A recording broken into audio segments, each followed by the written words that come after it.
They strutted in like they owned the place. Doors swinging wide, voices echoing across the still morning air, coolers thumping onto the gravel driveway. I spotted them from my porch, 4 strangers unloading paddle boards beside a parked minivan right outside my private gate. They didn't even slow down at the private property sign. Just stepped over it, laughing and chatting about their perfect day at the lake. I set my coffee down on the railing and walked toward them, keeping my voice steady. "Excuse me," I said evenly. "This is private land. The lake isn't open to the public." A woman in oversized designer sunglasses stared at me like I was speaking another language. "But we booked this online," she insisted, holding out her phone. "Paid $75 for the day." Sure enough, her screen showed a glossy confirmation page for something called Peaceful Waters Lake Access. My stomach clenched. That was my lake, my land, and I sure as hell hadn't authorized anything like that. "Where exactly did you book this?" I asked. She tapped her phone, scrolling until she landed on the Riverside Estates HOA community page. The listing boldly claimed that lake access was a brand new amenity for residents and guests. Of course, Riverside Estates. And I already knew exactly whose fingerprints were all over this stunt. My name is David Thornton. I've owned this 100-acre ranch for 15 years.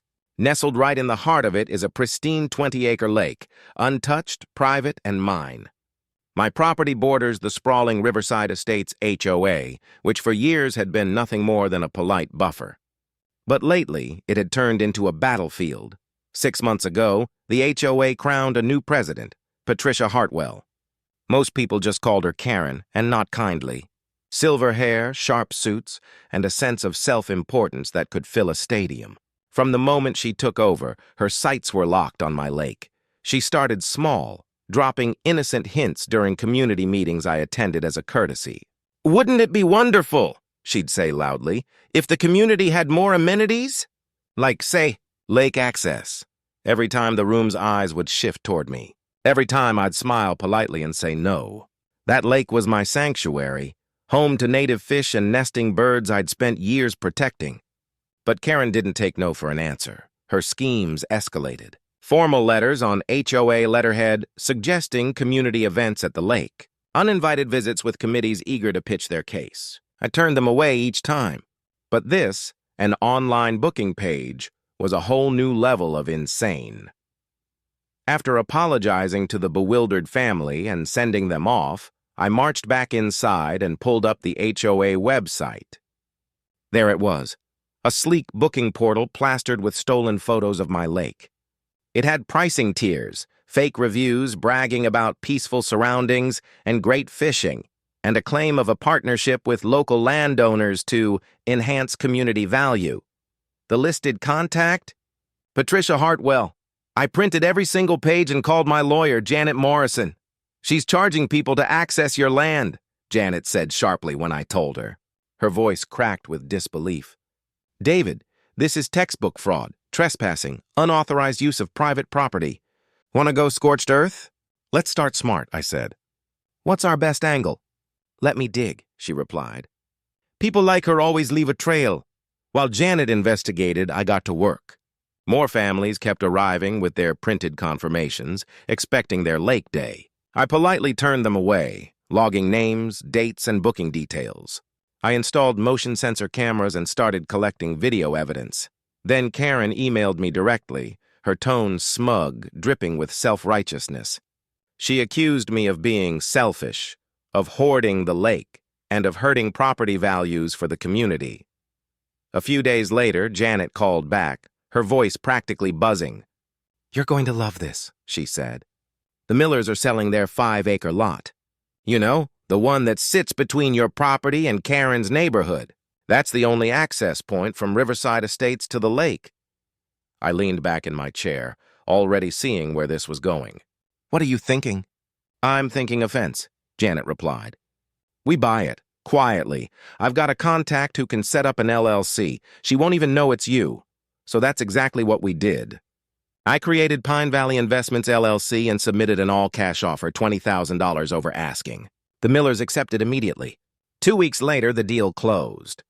Karen had no idea who her new neighbor was. The next morning at 7 a.m., a construction crew rolled in and began installing an 8-foot privacy fence along the property line. Perfectly legal, perfectly placed, and perfectly obstructive.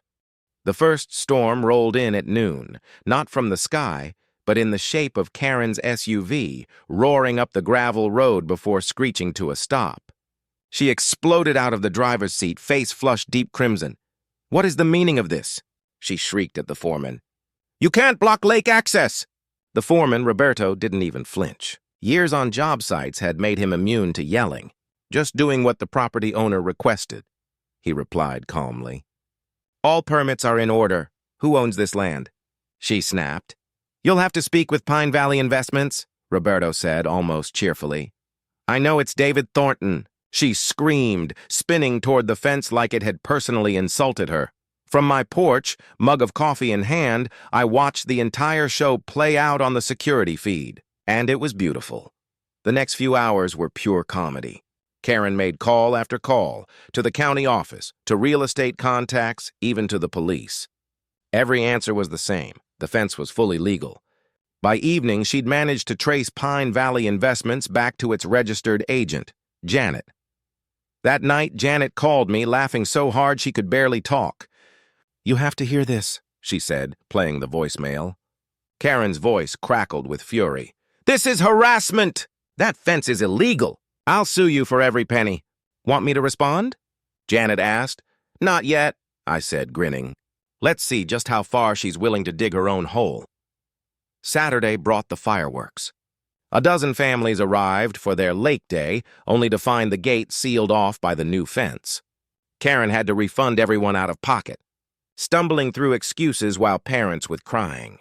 Kids and melted ice cream gave her death stares. But the real climax came. Monday morning when I opened my mailbox and found a formal notice from the HOA. They accused me of blocking community access and demanded that the fence be removed. They'd even scheduled an emergency board meeting for Wednesday night. Perfect. That evening, I showed up at the community center with Janet at my side and a thick folder under my arm. The room was packed, neighbors craning their necks, board members fidgeting in their chairs. Karen sat at the head of the table, gavel at the ready, her expression dripping smugness. "Before we begin," I said, rising to my feet, "let me clarify something. That fence? It's on property I purchased legally through Pine Valley Investments." Karen's face blanched. "Yes," I continued evenly, "I bought the Miller lot, which means I control access to that road, just like I control access to my private lake, outside of your HOA's jurisdiction." I handed out neatly organized documents, screenshots of the fraudulent listing, fake reviews and booking confirmations. "These," I said, my voice cutting through the room, "are records of people who were charged money to access my lake. Unauthorized, illegal." Murmurs spread like wildfire across the board. Faces turned grim. "These are 37 signed witness statements from people who were scammed," I added. "Here's security footage of trespassing. And this," I held up the paper, "is an email from Miss Hartwell calling me selfish." Thomas, one of the senior board members, leaned forward, his voice measured. "Patricia, did you do this?" Karen opened and closed her mouth like a fish gasping on a dock. It was for the community," she stammered. "It's my land," I said. "Where did the money go?" Dead silence. Sandra, another board member, narrowed her eyes. "Patricia, did you keep the booking fees?" "They were administrative fees," Karen said quickly. "I was going to transfer them." "Show us the deposits," Thomas interrupted. Karen's face flushed a dark, furious purple. Janet stepped forward, professional and calm. "We're prepared to press charges, fraud, trespassing, theft, harassment, but we're open to alternatives. If the board acts appropriately." What followed was chaos. Board members shouted over one another, slamming papers, demanding answers. Karen pounded the gavel and screeched for order, but nobody listened. When the vote came, it was unanimous. She was removed as president on the spot, but her downfall didn't end there. Word spread fast. Her part-time real estate agency launched an ethics investigation. Families demanded refunds. 2 weeks later, I was out on the dock when a process server pulled up. He glanced around confused. "Are you Patricia Hartwell?" he asked, holding up the envelope. "No," I said, deadpan. "This is my land." He frowned at the papers. "Huh. This lists her new address as this lot." That was how I found out Karen had panic sold her house at a loss and tried to buy the Miller lot from Pine Valley Investments. She'd sent the offer to Janet, who politely declined, citing long-term plans. Eventually, the process server tracked her down at her mother's place. She was facing 17 counts of fraud and deception. 3 months later, she pled guilty to lesser charges: probation, 500 hours of community service, and $23,000 in restitution. Her final appearance in Riverside Estates was quiet. Roberto, now installing a custom gate, watched her sit in her car for nearly 20 minutes, just staring at the fence that ended her reign. I kept the Miller property and transformed it into a nature preserve, native trees, butterfly gardens, and a sign on the fence that now reads in elegant script, "Private Property."